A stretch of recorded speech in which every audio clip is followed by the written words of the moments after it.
ಕಳೆದ ಬಾರಿ ನಾನು ಈ ಇಲ್ಲಿಂದ ರಕ್ಕಸ ಗುಹೆ ಹುಡುಕ್ಲಿಕ್ಕೆ ಪ್ರಯತ್ನ ಮಾಡಿದೆ, ಆದರೂ ಸಿಗಲಿಲ್ಲ ಅದು. ಈ ಸಲ ಪುನಃ ಪ್ರಯತ್ನ ಮಾಡಬೇಕು. ಆ ರಕ್ಕಸ ಗುಹೆಗೆ ಇಲ್ಲಿಂದ ಹೋಗಬೇಕಾದ್ರೆ ಮಂಟಪ ಅಂತ ಒಂದು ಹಳೆ ಕಾಲದ ಕಟ್ಟಡ ಬರುತ್ತೆ, ಇದರ ಎಡಗಡೆ ಅದು ಸಿಗುತ್ತೆ. ಈಗ ನೋಡೋಣ ಮುಂದೆ. ಕಳೆದ 2 ಬಾರಿ ನಾನು ಈ ರಕ್ಕಸ ಗುಹೆ ಮತ್ತು ಅದರಲ್ಲಿ ಬರುವಂತಹ ಗುಹಾ ಚಿತ್ರಗಳನ್ನು ಹುಡುಕಲಿಕ್ಕೆ ಪ್ರಯತ್ನ ಮಾಡಿದೆ, ಅದು ನನಗೆ ಸಿಗಲಿಲ್ಲ. ಹಾಗಾಗಿ ಈ ಸಲ ನಾನು ನನ್ನ ಬಾಲ್ಯ ಸ್ನೇಹಿತ ರಾಮ ಉಂಡಾಳೆ ಅವರನ್ನು ಕರೆದುಕೊಂಡು ಬಂದಿದ್ದೇನೆ. ಇಬ್ಬರು ಆ ಗುಹೆಯನ್ನು ಹುಡುಕ್ತಾ ನಾನು ಅರ್ಧ ದಾರಿವರೆಗೆ ಆ ದಾರಿಯನ್ನು ಹುಡುಕಿದ್ದೆ. ಈಗ ಅದನ್ನೇ ಮುಂದುವರಿಸ್ತಾ ಹುಡುಕ್ಲಿಕ್ಕೆ ಪ್ರಯತ್ನ ಮಾಡ್ತೀವಿ. ಹೀಗೆ ಮುಂದೆ ಹೋಗ್ತಾ ಹೋಗ್ತಾ ನಮಗೆ ಒಂದು ರೀತಿ ದಾರಿ ಕಾಣುತ್ತೆ. ಸ್ವಲ್ಪ ಗಿಡಗಳೆಲ್ಲ ಬೆಳೆದು ಬಿಟ್ಟಿರ್ತವೆ. ಹಾಗೆ ಹುಡುಕ್ತಾ ಹೋದರೆ ಇದೇ ಗುಹೆ, ಈಗೇನು ನೋಡ್ತಿದ್ರಲ್ಲ ನೀವು, ಅದೇ ಗುಹೆ. ಅದರ ಸುತ್ತ ಕಾಡು ಬೆಳೆದು ಬಿಟ್ಟಿದೆ ಅಲ್ಲಿ ಪೂರ್ತಿಯಾಗಿ. ಇಲ್ಲಿ ಒಂದು ಕಡೆ ಯಾರೋ ಬರೆದಿದ್ದಾರೆ ರಕ್ಕಸ ಗುಹೆ ಅಂತ. ಅಲ್ಲಿವರೆಗೆ ಮುಟ್ಟಬೇಕಾದ್ರೆ ನಮಗೆ 2.5 ಗಂಟೆ ಆಯಿತು. ಮೊದಲು ನಮಗೆ ಒಂದು ಬಂಡೆ ಮೇಲೆ ಚಿತ್ರಗಳು ಕಾಣ್ತವೆ. ರಕ್ಕಸ ಗುಹೆಗೆ ಹೋಗಬೇಕಾದ್ರೆ ಅದಕ್ಕಿಂತ ಮೊದಲು ಇದು ಒಂದು ಪ್ರಾಣಿ ಚಿತ್ರ, ಅದಾದ ನಂತರ ಇದರ ಮೇಲ್ಗಡೆ ಒಬ್ಬ ಮನುಷ್ಯನ ಚಿತ್ರ, ಆಮೇಲೆ ಅದರ ಮೇಲ್ಗಡೆ ಕೆಲವು ವಿಚಿತ್ರವಾಗಿರೋ ಯಂತ್ರಗಳ ಚಿತ್ರ, ಏನೋ ಆಕಾಶದಿಂದ ಏನೋ ಅದು ಯಾವುದೋ ಹುಳ ಥರ ಏನೋ ಹಾಗೆ ಬರ್ತಾ ಇದೆ ಅನ್ನೋ ಹಾಗೆ. ಆಮೇಲೆ ಹಾಗೆ ಮುಂದ್ಗಡೆ ಹೋದರೆ ಏನೋ ವಿಶಾಲವಾಗಿರುವಂಥ ಉದ್ದನೆಯ ಒಂದು ಏನೋ ಚಿತ್ರಗಳನ್ನೆಲ್ಲ ಬಿಡಿಸಿದ್ದಾರೆ.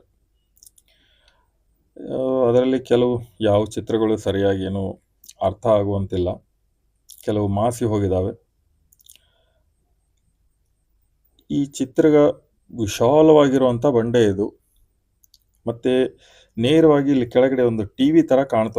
ಅದರ ಮೇಲೆ 3 ಆ್ಯಂಟೆನಾಗಳಿದ್ದು ಇಲ್ಲಿ ಕಾಣ್ತಿದೆ ನೋಡಿ, ಕೆಳಗಡೆ ಮಧ್ಯದಲ್ಲಿ ಈಗ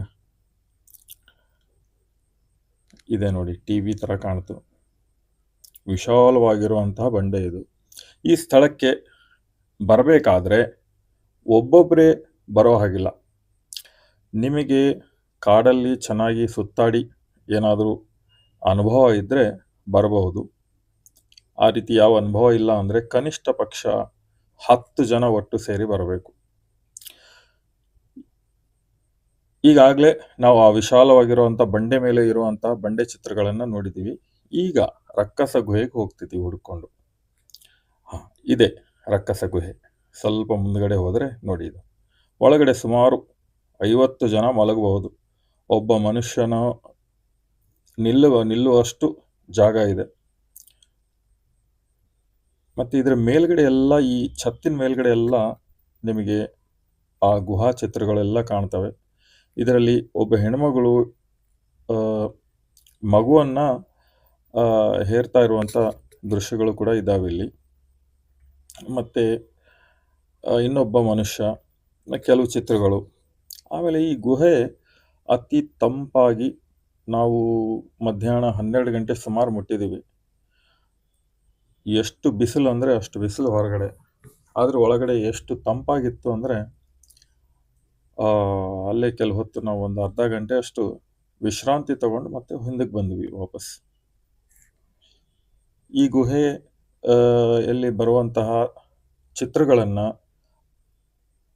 ಸುಮಾರು 2-3 ಸಾವಿರ ವರ್ಷ ಹಿಂದೆ, ವಿಜಯನಗರ ಕಾಲ ಸಾಮ್ರಾಜ್ಯದಕ್ಕಿಂತ 1000 ವರ್ಷ ಮೊದಲು ಇರುವಂತಹ ಕಾಡಲ್ಲಿ ವಾಸವಾಗಿರುವಂತಹ ಜನರು ಬಿಡಿಸಿರುವಂತಹ ಚಿತ್ರಗಳು. ಇದೇ ಗುಹೆ ಅದು. ಧನ್ಯವಾದ.